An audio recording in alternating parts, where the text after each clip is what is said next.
بسم اللہ الرحمن الرحیم۔ وعن ابی حمید الساعدی قال فی نفر من اصحاب رسول اللہ صلی اللہ علیہ وسلم انا احفظکم لصلاۃ رسول اللہ۔ یہ بخاری کی روایت ہے، ایک مفصل روایت۔ یہاں اس کا رقم ہے 792۔ ابو حمید ساعدی بیان کرتے ہیں، اور یہ انہوں نے اس وقت بیان کیا جب وہ تنہا نہیں بیٹھے ہوئے تھے بلکہ صحابہ کی ایک جماعت میں بیٹھے ہوئے تھے۔ ظاہر ہے کہ یہ بات اس لیے کہی گئی ہے کہ اگر وہ کوئی ایسی بات بیان کرتے جو قابل اصلاح ہوتی تو وہ تنہا نہیں تھے، وہاں دوسرے صحابہ بھی تھے، وہ اس کی نفی کر دیتے یا بتا دیتے۔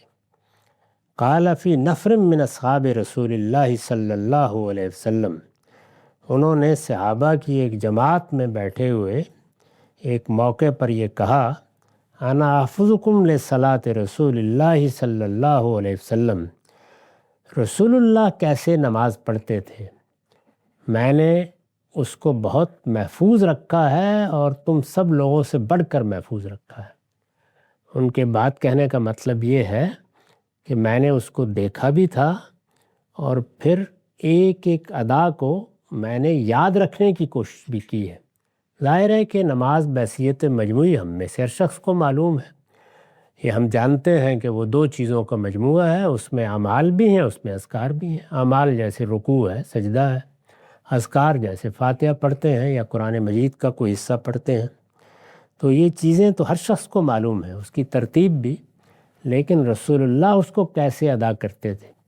ایک ہے اس کا وہ طریقہ جو سنت کے طور پر جاری کر دیا گیا، اور ایک یہ ہے کہ ہم میں سے ہر شخص جب نماز ادا کرتا ہے تو بہت سی چیزوں کا اہتمام کرتا ہے۔ رسول اللہ کی نماز اور آپ کا اسوہ حسنہ کیا تھا؟ وہ کہتے ہیں میں نے اس کو دیکھا بھی ہے اور میں نے اس کو یاد بھی رکھا ہے، وہ میں تمہارے سامنے بیان کرتا ہوں۔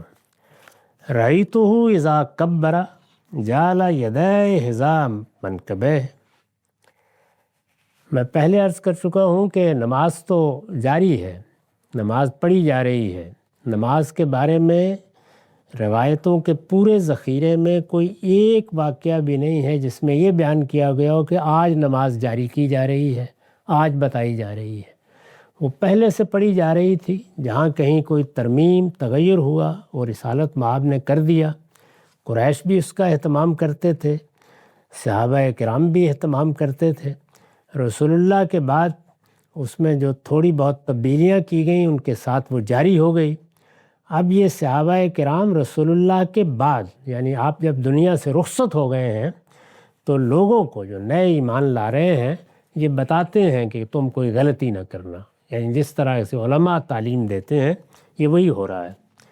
تو یہ کہتے ہیں کہ میں نے رسول اللہ کو دیکھا کہ جب آپ تکبیر کہتے تھے اذا کبرا، تو دونوں ہاتھ کندھوں تک اٹھا لیتے تھے۔ اب ظاہر ہے کہ یہ دونوں ہاتھ اٹھانے ہیں، اصل حکم اتنا ہی ہوتا ہے، لیکن یہ کہ انہوں نے احتیاط کے ساتھ یہ دیکھنے کی کوشش کی ہے کہ کہاں تک اٹھاتے ہیں۔ اس کے ہرگز یہ مطلب نہیں ہوتا کہ کسی خاص جگہ تک اٹھانا یہ کوئی قانون بنایا گیا ہے۔ رسول اللہ کا طریقہ کیا تھا، کہاں تک اٹھاتے تھے؟ اگر لوگوں کو کہا جائے کہ ہاتھ اٹھانے ہیں، اور یہ ظاہر ہے کہ اللہ کی تکبیر کی علامت ہے، اس میں یہ بات بھی سمجھ لیجئے کہ نماز چونکہ جس طرح کہ میں نے عرض کیا دو چیزوں کا مجموعہ ہے، اعمال اور اذکار۔ تو یہ ذکر ہے اللہ اکبر، اللہ سب سے بڑا ہے۔ اللہ تعالیٰ کی عظمت کو خفض و رفع میں ہم بیان کرتے ہیں، نماز میں جھکتے ہوئے بیان کرتے ہیں، اٹھتے ہوئے بیان کرتے ہیں۔ اسی طرح بعض خصوصی نمازیں ہیں ان میں زائد تکبیریں کہی جاتی ہیں، جیسے عیدین میں آپ دیکھتے ہیں زائد تکبیریں کہتے ہیں۔ ایسا ہی معاملہ جنازے میں ہے، اس میں بھی تکبیریں کہی جاتی ہیں۔ عام طور پر ہمارے ہاں 4 تکبیریں، تو یہ جو تکبیریں کہی جاتی ہیں ان کی بھی کوئی تعداد مقرر نہیں کی گئی، بلکہ لوگ خاص موقع پر، یعنی میت کے سامنے ہماری موجودگی میں ہمارا ایک بھائی دنیا سے چلا گیا ہے، بڑا واقعہ ہے، یعنی موت کوئی چھوٹا سا واقعہ نہیں ہے۔ جیتا جاگتا انسان خاموش ہو جاتا ہے، ہر چیز ختم ہو جاتی ہے، ہمارے سامنے زندگی کی ساری سرگرمیاں اپنی بساط لپیٹ لیتی ہیں، اور وہی آدمی کہ جو ہمارے لیے معلوم نہیں کیا اور کیا ہستی ہوتا ہے، اس کو اٹھا کے ہم وہ پیغمبر بھی ہو تو سپرد خاک کر دیتے ہیں۔ تو اتنے بڑے واقعے کے موقع پر اللہ کی تکبیرات بلند کی جاتی ہیں، جتنی بھی چاہیں۔ رسالت مآب صلی اللہ علیہ وسلم سے عام طور پر لوگوں نے اسی طرح دیکھا، 4 بھی ہیں، 5 بھی ہیں، جیسے جنازے میں ہے۔ عیدین میں بھی دیکھا ہوگا 12 تکبیریں بھی لوگ کرتے ہیں، اسی طرح کم یا زیادہ کوئی تعداد مقرر نہیں کی گئی۔ جب اللہ کی تکبیر بلند کی جاتی ہے تو یہ ظاہر ذکر ہے، اس کے ساتھ عمل کیا ہونا چاہیے؟ تو وہ عمل یہ ہے جو ہم کرتے ہیں، یعنی ہاتھ اوپر کی طرف اٹھانے کا۔ یہ گویا عمل میں اللہ کی تکبیر ہے اور وہ زبان سے اللہ کی تکبیر ہے۔ تو اس میں یہ سوال پیدا ہوتا ہے کہ کیا ہر موقع پر جب ہم اللہ کی تکبیر زبان سے کہتے ہیں تو عمل سے بھی تکبیر کہنی چاہیے ہر موقع کے اوپر؟ جواب یہ ہے کہ اس کو لوگوں کے اختیار پر چھوڑ دیا ہے۔ آپ چاہیں تو ایسا کریں، چاہیں تو نہ کریں، لیکن پہلی مرتبہ یعنی نماز کی ابتدا کرتے وقت اس کو لازم کر دیا گیا ہے۔ جب ہم نماز شروع کرتے ہیں، اسی لیے اس کو تکبیر تحریمہ کہا جاتا ہے، یعنی اس کے بعد گویا ہم نے نماز میں اپنے آپ کو داخل کر لیا۔ تو اس میں الفاظ سے بھی اللہ کی بڑائی بیان کی جائے گی، اور ہاتھ اٹھا کر عمل سے بھی اللہ تعالیٰ کی بڑائی کی ایک علامت اختیار کی جائے گی۔ تو یہ آپ ساری تکبیروں میں کر سکتے ہیں۔ حناف عام طور پر جنازے میں ہاتھ نہیں اٹھاتے، لیکن دوسرے ائمہ اٹھاتے ہیں، تو اٹھا سکتے ہیں۔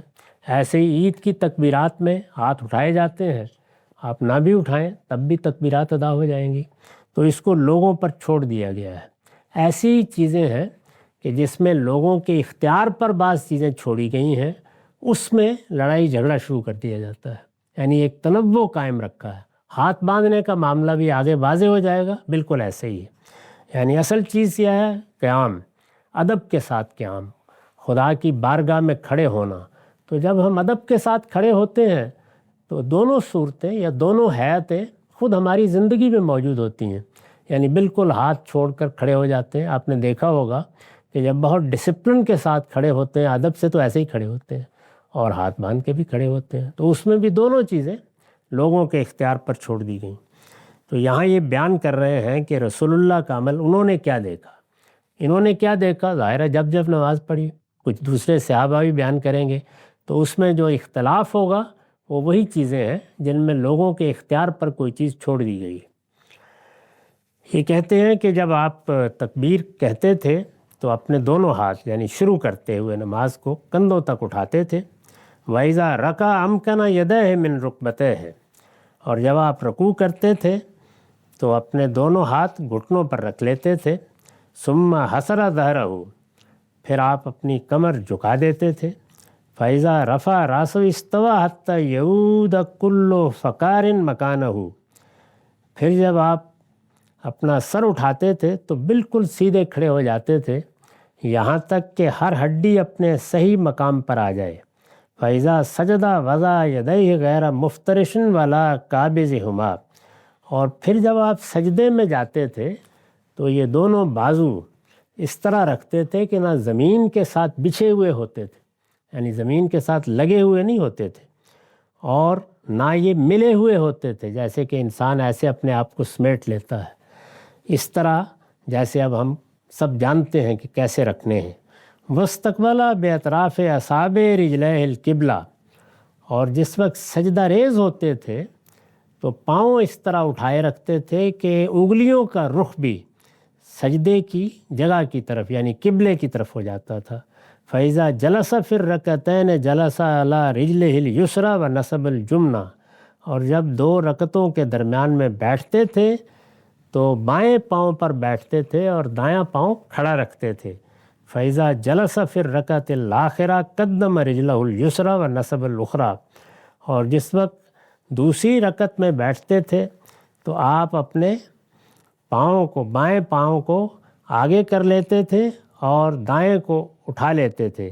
وقعد علی مقعدتہ، اور اس موقع پر آپ سرین پر بیٹھ جاتے تھے. یعنی کبھی کبھی یہ معلوم ہوتا ہے کہ اب انہوں نے دیکھا ہے تو اس حالت میں آپ صلی اللہ علیہ وسلم کا جسم ذرا فربہ ہو گیا تھا تو پھر اس طرح بیٹھنے لگ گئے تھے. یہ انہوں نے اپنا مشاہدہ بیان کیا کہ ایسے نماز پڑھتے تھے. تو اس میں جو نماز کی چیزیں سنت کے طور پر جاری ہیں وہ ہر شخص ان سے واقف ہے، لیکن یہ رسول اللہ کی بعض چیزوں کو انہوں نے بیان کر دیا ہے. اس میں انہوں نے پہلی مرتبے کے رفع یدینی کو بیان کیا ہے، باقی کسی موقع پر ان کے مشاہدے میں یہ چیز نہیں آئی. تو یہ معلوم ہو گیا کہ وہ ایک اختیاری چیز ہے، کی بھی جا سکتی ہے، نہیں بھی کی جا سکتی. آگے روایتوں میں اس کا ذکر آ جائے گا. وآخر الدعوانا الحمدللہ رب العالمین.